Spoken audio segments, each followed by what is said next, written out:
Hey all, welcome to Ridhan craft. இன்றைக்கி என்ன பார்க்க போகிறோன்னா, ஃப்ளவர்ஸ் எப்படி நம்ம ட்ரை பண்ணலான்றது தான் பார்க்க போகிறோம். அதுக்கு வந்து நான் ஒரு மெத்தட் தான் சூஸ் பண்ணியிருக்கேன், 90s கிட் மெத்தடு. அந்த மெத்தடில் வந்து புக்குக்குள்ளே வச்சு காய வைக்கிறது தான். அதில் வந்து நான் இப்போ ஒரு டிஷ்யூ பேப்பரை மட்டும் உள்ளே வச்சுருக்கேன். ஏன்னா அந்த டிஷ்யூ பேப்பர்லேயே ஏதாவது ஈரப்பதம் தான் அப்சர்வ் ஆகிடும், அதனால் அப்படி வச்சுருக்கேன். நல்லா ஃப்ளாட் ஆகிடுச்சு.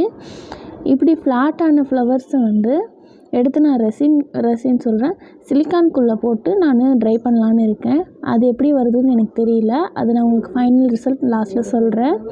இது வந்து நான் புக்குக்குள்ளேயே அப்படியே வச்சுருவேன். இது எப்படி வருதுன்னு பார்க்கலாம். அடுத்து வந்து நான் நார்மலாக ஃபேன்லேயும் வந்து உலர்த்தி கொஞ்சம் வச்சுருக்கேன். அது எப்படி வருதுன்னு உங்களுக்கு லாஸ்ட்டில் ரிசல்ட் சொல்லிடுறேன்.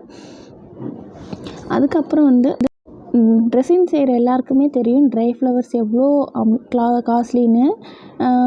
ஸ்டார்டிங்கே 120 150லேருந்து தான் ஸ்டார்ட் ஆகும். அந்த மாதிரி இருக்கனால நம்மளே கொஞ்சம் காய வச்சு ஃப்ரெஷ் ஃப்ளவர்ஸ் காய வச்சா இன்னும் சூப்பராகவே ஒரு ரெசின் ஒர்க்ஸ் எல்லாம். நான் அதுக்காக தான் கொஞ்சம் ட்ரை பண்ணிகிட்ருக்கேன். ஒரு கஸ்டமரும் கேட்டிருக்காங்க எனக்கு, அதனால் நான் ட்ரை பண்ணிகிட்ருக்கேன். அப்படியே உங்களுக்கும் காட்டுவோன்னு சொல்லிவிட்டு எல்லா மெத்தட்லேயுமே உங்களுக்கு காட்டிகிட்ருக்கேன்.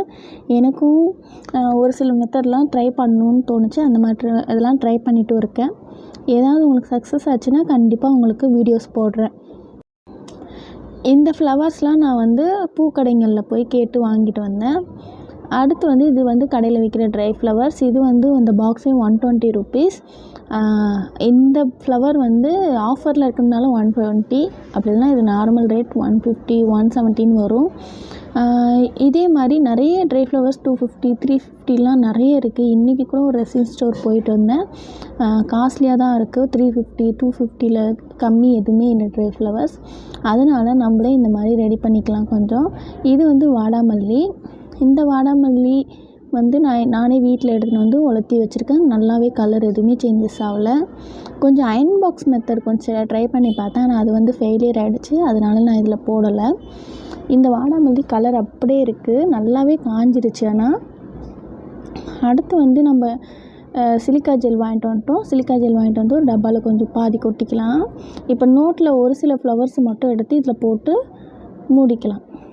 அந்த நோட்டில் காய வச்ச ஃப்ளவர்ஸ் இருக்குல்ல ஃப்ளாட்டாக, அந்த ஃப்ளவர்ஸ் வந்து கொஞ்சம் இதில் போட்டுக்கலாம். போட்டு இதில் எப்படி ட்ரை ஆகுதுன்றதை பார்க்கலாம். நான் ஒரு சில கொஞ்சம் ஃப்ளவர்ஸ் மட்டும் எடுத்து இதில் போட்டு பார்க்குறேன் ட்ரை ஆகுதா என்னென்னு. அது மேலே சிலிக்கா ஜெல் கொட்டிட்டு அப்புறம் ஒரு கொஞ்சம் ஃப்ளவர்ஸ் வந்து வெயிலில் கொஞ்சம் நேரம் வச்சு ஈரப்பதம்லாம் போயிட்ட பிறகு கொஞ்சம் இதில் போட்டுக்கிறேன். அந்த மாதிரி ஃப்ளவர்ஸும் கொஞ்சம் போட்டு இதை வந்து சிலிக்கா ஜெல் போட்டு மூடி ஒரு 3 days அப்படியே விட்டுறலாம். எப்படி வருதுன்னு பார்க்கலாம். இது இப்போது 3 days கழித்து எடுத்து பார்க்குறேன். எப்படி இருக்குது பாருங்கள். எனக்கு ரிசல்ட்டு சரியாகவே கிடைக்கல. ரொம்ப மோசமாக இருந்துச்சு. கலர்லாம் ஸ்பேடான மாதிரி இருந்துச்சு. அதனால் இந்த ஐடியாவை அப்படியே ஃப்ளாப் ஆகிடுச்சு. உள்ளே இருந்ததெல்லாம் இன்னும் மோசமாக இருந்துச்சு. அதோடய வீடியோ உங்களுக்கு லாஸ்ட்டில் அட்டாச் பண்ணுறேன். இது வந்து நம்ம வீட்டிலேயே வளர்த்துனது. எவ்வளோ அழகாக அந்த கலர் அப்படியே சேஞ்ச் ஆகாமல் கிடச்சிருக்கு பாருங்கள். அப்புறம் வந்து இன்னும் ஒரு சில ஃப்ளவர்ஸ்லாம் வந்து வீட்டில் ஃபேன் காற்றுக்கு அடியில் இது எடுத்தது சூப்பராக இருக்குது பாருங்கள். இந்த சிலிக்கா ஜெல்குள்ளே போட்டிருந்தோம்ல, அது பாருங்கள் எப்படி ஆயிருக்குன்னு. ரொம்ப மோசமாக இருந்துச்சு. இந்த மெத்தடில் ட்ரை பண்ணலாமா இல்லை இந்த சிலிக்கா ஜெல் தப்பா என்னென்னு தெரில. நாங்கள் மொத்தம் நார்மலாக ட்ரை பண்ணதே சூப்பராக வந்துருந்துச்சு. அதனால் நீங்களும் சிலிக்கா ஜெல்னால் இன்னொரு ஜெல் இருக்குது பார்த்தீங்களா, அது சூப்பராக இருக்குமான்னு தெரியல. ப்ளூ கலரில் மிக்சிங்கில் வரும். ஆனால் எனக்கு இது வந்து இப்படி தான் ரிசல்ட் கொடுத்துச்சு. அவங்கக்கிட்டேயும் கேட்டேன், ஆனால் அவங்க சரியாக ரெஸ்பான்ஸ் பண்ணலை.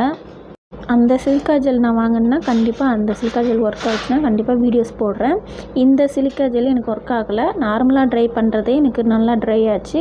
இந்த வீடியோ உங்களுக்கு பிடிச்சிருந்தால் லைக் பண்ணிக்கோங்க, ஷேர் பண்ணிக்கோங்க, கமெண்ட் பண்ணுங்கள். Thank you all. கண்டிப்பாக சப்ஸ்கிரைப் பண்ணுங்கள்.